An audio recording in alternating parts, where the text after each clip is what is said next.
नमस्कार साथियों, स्वागत है आप सभी का करंट की एक और क्लास में। आज हम लोग पढ़ने वाले हैं 5 जनवरी करंट। भाई 5 जनवरी को क्या क्या घटनाएं हुई हैं उन घटना पे हम बातें करने वाले हैं। और ये करंट की क्लासेस हैं आपके लिए भाई बहुत ही अच्छी साबित होंगे आपके आने वाले एग्जामों के लिए। एग्जाम में करंट भर भर के पूछ रहे हैं आपका एग्जाम में। ग्रुप डी हो गया, एनटीपीसी हो गया, एसएससी हो गया या फिर कोई भी गवर्नमेंट एग्जाम आपका होगा, वहाँ पे करंट आजकल भर भर के आ रहा है और डीपली आ रहा है। तो मैं कोशिश कर रहा हूँ कि आपको पूरा कंटेंट डीपली दे सकूँ भाई, जिससे कि आपके क्वेश्चन बाहर ना जाए और यहीं से आपका क्वेश्चन बन के आए। तो क्लास को भाई अंत तक देखें, पूरी क्लास देखें, जिससे कि आपका 1 नंबर 2 नंबर आपका सिक्योर हो जाए क्लास के साथ में। देखो भाई क्लास शुरू करते हैं आज की और भाई देखते हैं पहली घटना क्या है आपकी।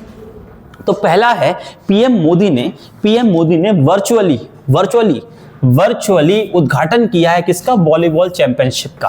पीएम मोदी ने वर्चुअली उद्घाटन किया है किसका? वॉलीबॉल चैंपियनशिप का।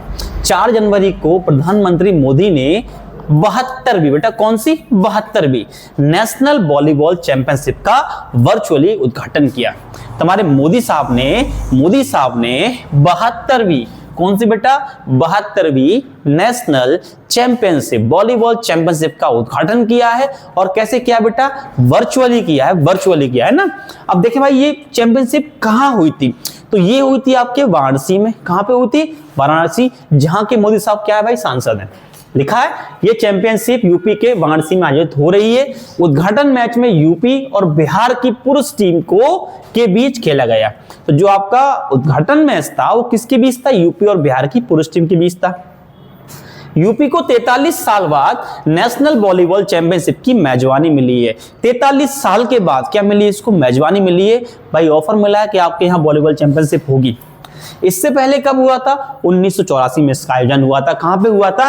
यूपी में हुआ था। ठीक है, अब मुझे आप कमेंट करके बताइए बेटा कि 71वीं वॉलीबॉल चैंपियनशिप कहां हुई थी? 71वीं वॉलीबॉल चैंपियनशिप कहां हुई थी? इसका आंसर आप मुझे कमेंट्स करिए। आगे बढ़ते हैं अगली घटना की ओर भाई। अगली घटना है हमारे थल सेना प्रमुख जो है उपेंद्र द्विवेदी। हमारे थल सेना प्रमुख उपेंद्र द्विवेदी 2 दिन के यूएई के दौरे पर गए। भाई कहां पे गए? 2 दिन के यूएई के दौरे पर गए। अभी आपने देखा होगा, मैंने आपको पढ़ाया था कुछ दिन पहले, मैंने कहा था भारत और यूएई की सेनाओं ने अभ्यास किया है। तो भाई आप मुझे कमेंट कर बताइए अभ्यास कौन सा था, उसका आप मुझे कमेंट करिए अभ्यास कौन सा था। देखो भाई क्या है, भारतीय थल सेना प्रमुख जनरल उपेंद्र द्विवेदी 4 जनवरी को यूएई के आधिकारिक दौरे पर रवाना हुए। भाई कब रवाना हुए हैं? 4 जनवरी को। कहां रवाना हुए हैं? यूएई के दौरे पर रवाना हुए। अब देखो वहां क्या क्या होने की संभावना है, इनके जाने के बाद कौन कौन सी बातें हो सकती हैं। तो ये यात्रा दोनों देशों के बीच द्विपक्षीय रक्षा साझेदारी के लिए है। भाई इससे पहले इनके सेनाओं के बीच अभ्यास भी हुआ था। तो उस अभ्यास का नाम पूछना, बताना उसका नाम क्या है। ठीक है, इसमें ज्वाइंट ट्रेनिंग अभी हो चुकी है, डिफेंस टेक्नोलॉजी से जुड़े मुद्दे और बातचीत होगी। अक्टूबर महीने में यूएई के थल सेना के commander major general Yusuf Mayouf Saeed Al Halami ने भारत दौरा किया था। तो अक्टूबर महीने 2025 के अक्टूबर महीने में इनके यूएई के थल सेना कमांडर हैं, मेजर जनरल हैं Yusuf Mayouf Saeed Al Halami ने भारत का दौरा किया था। और उसके बाद कौन जा रहे हैं? हमारे सेना अध्यक्ष जा रहे हैं उपेंद्र द्विवेदी जी। कहां जा रहे हैं? यूएई की यात्रा पे गए हुए हैं। अब देखो वहां कहां क्या क्या डील होने वाली है, क्या क्या होंगी, उनके बारे में हम लोग आगे पढ़ेंगे। डील होते जाएंगे, मैं आपको बताते जाऊंगा। ठीक है, चलो आगे बढ़ते हैं। अगला है मॉरिशस के राष्ट्रपति 5 दिन के भारत दौरे पर आए। भाई मॉरिशस के राष्ट्रपति कितने दिन के लिए? 5 दिन के लिए कहां आए? भारत दौरे पर आए। अब पहली बात तो इनका नाम क्या है? इनका नाम क्या है? तो भाई 3 जनवरी को मॉरिशस के राष्ट्रपति धर्मवीर गोकुल, भाई कौन है? धर्मवीर गोकुल 5 दिवसीय आधिकारिक यात्रा पर भारत पहुंचे। 5 दिवसीय आधिकारिक यात्रा पर कहां पहुंचे? भारत दौरे पहुंचे। नाम क्या है इनका? धर्मवीर गोकुल। क्या नाम है? धर्मवीर गोकुल। कहां के राष्ट्रपति हैं? मॉरिशस के राष्ट्रपति। आगे भाई देखें आगे क्या है? आगे है आपका वे कहां आए भाई? पहले तो आंध्र प्रदेश के विजयवाड़ा के गन्नावरम हवाई अड्डे पर पहुंचे। कहां पहुंचे? आंध्र प्रदेश के विजयवाड़ा के गन्नावरम हवाई अड्डे पर वो पहुंचे हैं। आंध्र प्रदेश के टूरिज्म मंत्री कंडुला दुर्गेश ने, भाई कौन ने? कंडुला दुर्गेश ने। कौन है? आंध्र प्रदेश के टूरिज्म मंत्री हैं कंडुला दुर्गेश। मॉरिशस के राष्ट्रपति का स्वागत किया है। देखो जो नाम आते हैं ना बीच में पढ़ाते वक्त, कि यहाँ के मंत्री वहां के मंत्री, आपको ध्यान रखना बेटा, पूछ सकते हैं आपसे, है ना। आगे बोला है राष्ट्रपति गोकुल गुंटूर के लिए रवाना हुए, जहां उन्होंने 4 जनवरी को गुंटूर में तीसरे विश्व तेलुगु सम्मेलन में मुख्य अतिथि के तौर पर हिस्सा लिया। तो तेलुगु सम्मेलन भाई कहां हो रहा है, तो गुंटूर में हो रहा है। और कब से होगा भाई, तीसरा सम्मेलन है, स्टार्ट कब से होगा, 4 जनवरी से। और भाई इसका नाम क्या है, विश्व तेलुगु सम्मेलन। और इसके मुख्य अतिथि कौन है, तो भाई वो आपके धर्मवीर गोकुल, कहां के, मॉरिशस के राष्ट्रपति हैं भाई। ठीक है, तो आगे बढ़ जाते, देखते हैं अगली न्यूज क्या है आपके सामने। देखिए अगला क्या है, तो अगला है इंडियन आर्मी ने इजराइल के साथ डिफेंस डील पर साइन किया। भाई किसके साथ साइन किया, इजराइल के साथ। क्या साइन किया, डिफेंस डील पर साइन किया है। इंडियन आर्मी ने 3 जनवरी को इजराइल के साथ डिफेंस डील पर साइन किया। कब किया भाई, 3 जनवरी को। भाई किसके साथ, इजराइल के साथ। क्या किया है, साइन किया। किसने किया, इंडियन आर्मी ने। ठीक है, देखते हैं भाई क्या है। इंडियन आर्मी ने पुणे की private defence manufacturing company NIBE के साथ यह डील 293 करोड़ में की है। भाई डील कितने की है, 293 करोड़ की है। भाई कितने की, 293 करोड़ की डील है इंडियन आर्मी ने किसके साथ करी है, प्राइवेट डिफेंस मैन्युफैक्चर कंपनी नीव के साथ करी है। यह deal equipment, accessories, enhance system, projectiles, ESP की सप्लाई के लिए की है। यह डील के तहत 150 किलोमीटर और 300 किलोमीटर की मारक क्षमता वाले रॉकेट लॉन्चर सिस्टम खरीदे जाएंगे। भाई डील किस चीज की है, रॉकेट लॉन्चर सिस्टम को खरीदने की। कौन कौन से, 150 वाले और 300 वाले रॉकेट सिस्टम खरीदने की। भाई ये डील है किसके बीच, इंडियन आर्मी और इजराइल के बीच ये डील हुई है। डील कितने की है, 293 करोड़ की भाई डील है। ठीक है, आगे बढ़ जाते हैं भाई। अगला आपका भाई इसके अंदर है air marshal Tejinder Singh air officer commanding in chief बने। भाई कौन बने हैं, तेजिंदर सिंह क्या बने हैं, air officer commanding in chief बने हैं। 1 जनवरी को दक्षिण पश्चिमी वायुसेना वायु कमान के air officer commanding in chief के रूप में कार्यभार संभाला। किसने भाई, तेजिंदर सिंह ने थमाया। किसने भाई, तेजिंदर सिंह ने। ठीक है, चलो देखते हैं आगे।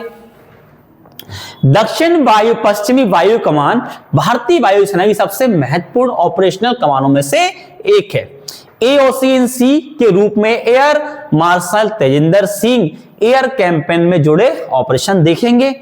13 जून 1987 को भारतीय सेना के वायुसेना के फाइटर स्ट्रीम में कमीशन मिला। वे कैटेगरी A योग्य फ्लाइंग इंस्ट्रक्टर हैं और उनके पास 45 से अधिक घंटों का फ्लाइंग एक्सपीरियंस भी है। 2007 में उन्हें वायुसेना पदक से सम्मानित किया गया था। 2022 में उन्हें राष्ट्रपति द्वारा दिए गए अति विशिष्ट सेवा पदक का दिया गया। भाई देखो ये 2 सम्मान उनको मिले हैं। 2007 में मिला है उनको वायुसेना पदक और 2022 में उनको मिला है राष्ट्रपति द्वारा क्या मिला है, अति विशिष्ट सेवा पदक। कौन सा भाई, अति विशिष्ट सेवा पदक। तो कुछ चीजें आपको ध्यान रखना है इसमें, कौन कौन से इनको पदक मिले हुए हैं। आगे बढ़ जाते हैं भाई, देखते हैं अगला क्या है। अगला है उपराष्ट्रपति डेल्सी रॉड्रिग्स वेनेजुएला की कार्यकारी राष्ट्रपति बनी। आपने भाई सुना होगा 3 जनवरी को रात में अमेरिका ने वेनेजुएला पर हमला कर दिया। तो हमला हुआ और वहां के जो राष्ट्रपति थे मादुरो, क्या नाम था, मादुरो नाम था उनका, उनको उठा कहां ले गए, वो अमेरिका ले गए भाई बंदी बना के, उनको और उनकी वाइफ को। भाई तो भाई देखो इसे बोलते हैं ताकत। अमेरिका ने देखा भाई हम क्या है, विश्व शक्ति है, लेकिन जहां कहीं और लड़ाई चलती है वहां क्या बोलते भाई, शांति अपनाओ, शांति अपनाओ। अब भाई ये क्या था, पता नहीं क्या था भाई, ये अमेरिका है, कुछ भी कर सकती है ना, दोगले लोग अमेरिका के पूरे। क्या लिखा है, 3 जनवरी को वेनेजुएला के राष्ट्रपति निकोलस मादुरो को बंदी बनाए जाने के बाद वेनेजुएला सुप्रीम कोर्ट ने उपराष्ट्रपति डेल्सी रॉड्रिग्स को कार्यकारी राष्ट्रपति नियुक्त किया। भाई किसको किया है, डेल्सी रॉड्रिग्स को। भाई क्यों किया है, क्योंकि निकोलस मादुरो को अमेरिका ने क्या बना लिया, बंदी बना लिया। ठीक है ना, चलो आगे देखते हैं। रॉड्रिग्स मादुरो सरकार की भरोसेमंद नेता रही हैं और वे वित्त, तेल मंत्रालय जैसे अहम पद संभाल चुकी हैं। डेल्सी 1970 के दशक में क्रांतिकारी लीग सोशलिस्ट पार्टी की स्थापना करने वाली गुरिल्ला लड़ाके जॉर्ज एंटोनियो रोड्स की बेटी हैं। वे 2013 से 14 तक संचार एवं सूचना मंत्री रहीं। 3 जनवरी को अमेरिका ने वेनेजुएला की राजधानी काराकस समेत 4 शहरों पर मिसाइल हमला किया था।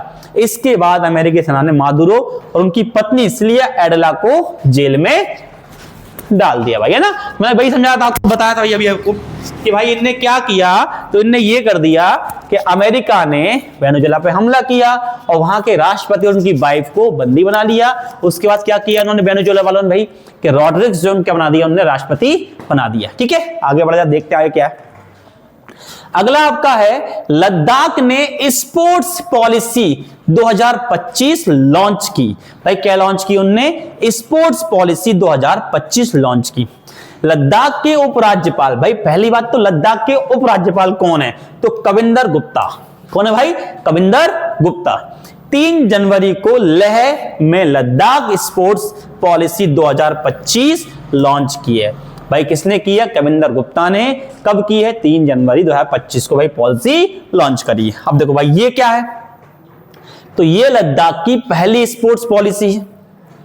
इस पॉलिसी में खिलाड़ियों को स्कॉलरशिप, अवार्ड और इंसेंटिव देने का प्रोविजन होगा। भाई 3 चीजें होंगी, एक तो स्कॉलरशिप, अवार्ड और इंसेंटिव। इस लद्दाख स्पोर्ट्स काउंसलिंग के लिए ये स्पोर्ट्स पॉलिसी मानना अनिवार्य होगा। जो स्पोर्ट्स काउंसलिंग है उनको ये पॉलिसी मानना अनिवार्य है भाई। ठीक है, आगे बोला है अब काउंसिल खिलाड़ियों को स्पोर्ट्स इंफ्रास्ट्रक्चर और ट्रेनिंग सपोर्ट में मदद करेगा। भाई तो ये काउंसिल होगी वो खिलाड़ियों को क्या करेगा? मदद करेगा। किसमें भाई? उनके सपोर्ट करेगा भाई, उनके इंफ्रास्ट्रक्चर और ट्रेनिंग में सपोर्ट करेगा भाई। तो भाई ये थी आपकी करंट आज की क्लास। आपको कैसी लगी बताइए भाई, कमेंट्स करिए। और बाकी मैंने जो क्वेश्चन किए हैं क्लास के अंदर उनका कमेंट भाई जरूर करिएगा, अगर आपको पता है उनका आंसर तो मिलते हैं हम लोग अगली वीडियो में। नमस्कार, जय हिंद, जय भारत।